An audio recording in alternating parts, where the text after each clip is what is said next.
Right, perfect. So as I was just saying, this week, what I'd like to quickly cover is the onboarding form. What to do once you onboard the client. Because we know this whole business is just about numbers. You guys are using callers right now because it's a lot cheaper. Your cost per book call would be under 150. Mine's 150 to 200 for my agency. So meaning I have to spend 150 to 200 pounds on ads to book one call. Not every call shows up, but I know eventually, because I have enough practice over time, that I will be able to close at least one out of three to then make my money back. So meaning get, you know, 700-800 pounds spent to then close a 4.6K deal. So that's the way I do things in my agency. And I've already told you the ROAS, etc., from last month's closes, because I documented everything. In case you haven't seen that video, go back on the YouTube channel and watch the last three group calls. But we covered acquisition in the past three group calls. What I would like to cover on our call today is the onboarding form and how I managed to do basically 28,000 and only do max 2 hours of delivery last month for the agency. So this is an onboarding form that I give to every single client that I close. This is for the agency, by the way. So this onboarding form is just basically ask for their name, company name, audience. They give their target audience, all the basic details that I need to go ahead and give it to Oasis, our media buyer. I'm also using them for my agency. So current analysis, all these questions, social proof, they get their results, ad budget, what sort of ad budget they're looking at. What I'm going to do is I'm going to leave this jot form here in the chat, so you guys can have a look at the questions in your own time. And I'm also sending this to, the team members now.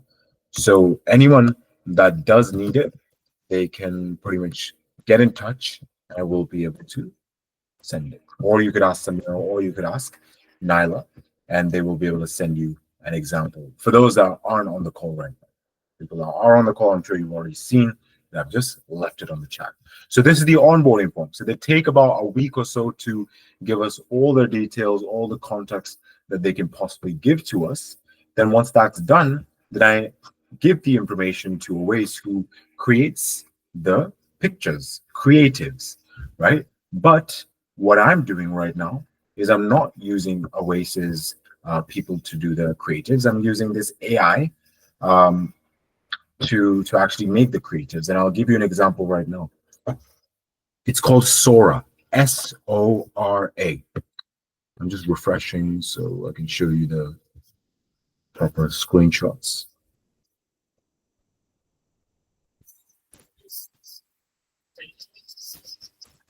So basically what Sora does is you give it the, the context that your client has given to you, like we help HVAC companies. So for example, the fractional CFO that I'm working with wants to help HVAC companies grow.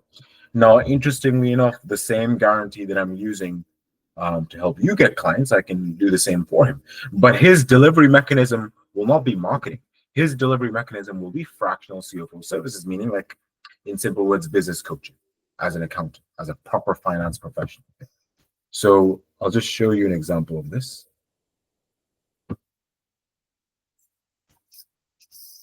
I actually did it for two niches. I did it for law firms. One of my clients sells law firms, and one of them HVAC. So have a look at this. So I help law firms. I gave it a prompt: make me a high converting Facebook ad image that gets me leads.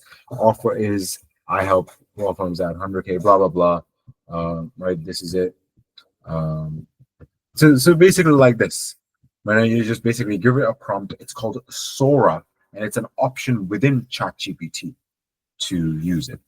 So what I'm trying to say for people that are confused, from the onboarding form, you get the client's context, you feed it into Sora, and then it generates you those images to run on Facebook ads. Who is going to run those Facebook ads? Awais, the guy that I've given every single person on beat to.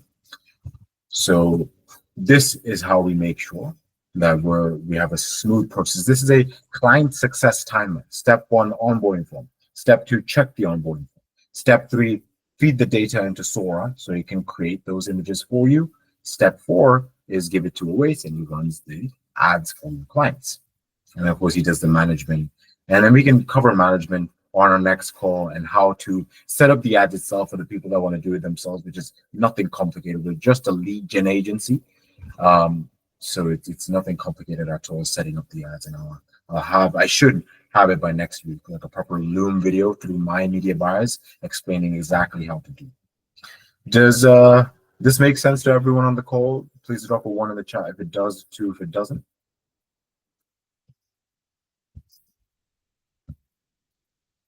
Just need a confirmation from on the call.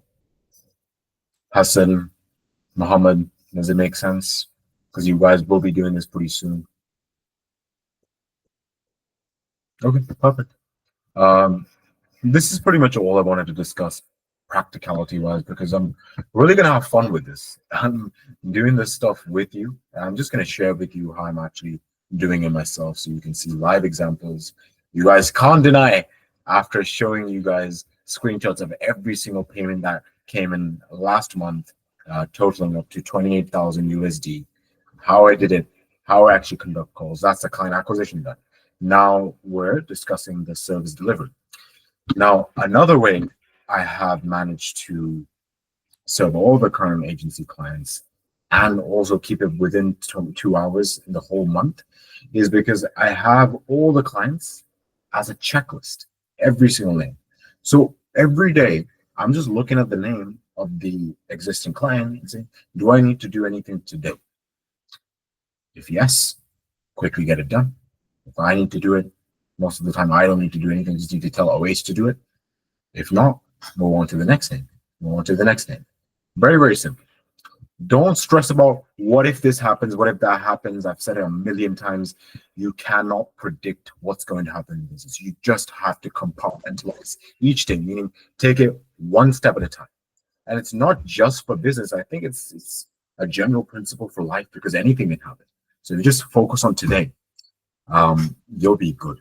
Just show excellence today. Make today count towards your goals. Make sure you do everything you possibly can today to know, at least in your heart, that you did everything possible to move forward towards a vision, or just show excellence as a human being that day.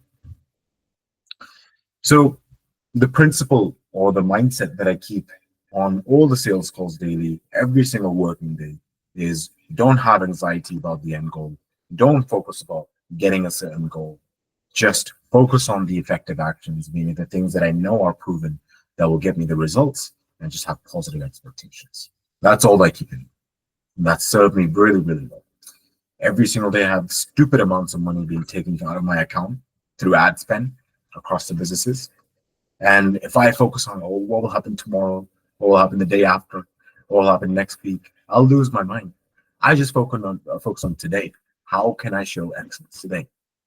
So, for example, Hassan, you're going through the process of taking sales calls. You know that you'll have to get to maybe 15 calls or so to get, but maybe 3 or 4 closes, as long as we keep on working on your closing. And you send over recordings as well. Hopefully you're recording all these calls. After 1 or 2 calls, I'll ask you to send me all the recordings so I can judge whether everything is being done properly. And eventually we start getting to a point where we're very, very consistent with our closing. So just focus on doing what is intended today. Or number 2 is focus on the crux. And the way this crux concept was explained to me was, when you're climbing a mountain or just any sort of mountain climbing, there's a point within the journey where the path is basically very complex. It basically has this weird maneuver that you have to do to get around it. And if you don't do that, you cannot get to the top. So unless you figure out a way to get around the crux or fix that, you're not moving forward. You're not getting to the top. So your focus should not be on what will I do when I have 3 clients, or what will I do when this client asks me the question. Your crux right now, for example, Hassan's crux is that you're not speaking to the decision maker. So at the beginning of the call, you just need to ask them, hey, are you in charge of marketing? Are you the main decision maker, or is there someone else as well? And they say, no, I'm the decision maker. Continue the call. If I'm not the decision maker, hey, I'll be able to schedule another time where both of you would be present, just so we can kind of have a productive call and see if it's the right fit. If it's not, we just guide you to a better place. That's what I would do. If you're noticing a pattern on what is happening within your niche constantly, and you see and you realize there's a crux, then focus on just that. Solve that so you then can progress and move forward. Hopefully this is making sense to the people on the call right now and also the people watching. 3 things that I mentioned when it comes to delivery today, which is the onboarding form, which I've sent here in the chat. For people that don't have it, you can ask me for it. Number 2 is basically using Sora, which is included within ChatGPT, to create the images according to whatever data that your client gives to you. And then lastly was the key mindset. So focus on today, make today count, and solve the crux implement. But inshallah, guys, that is everything that I wanted to discuss today.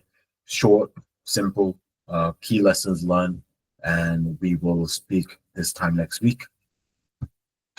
Assalamu alaikum, everyone.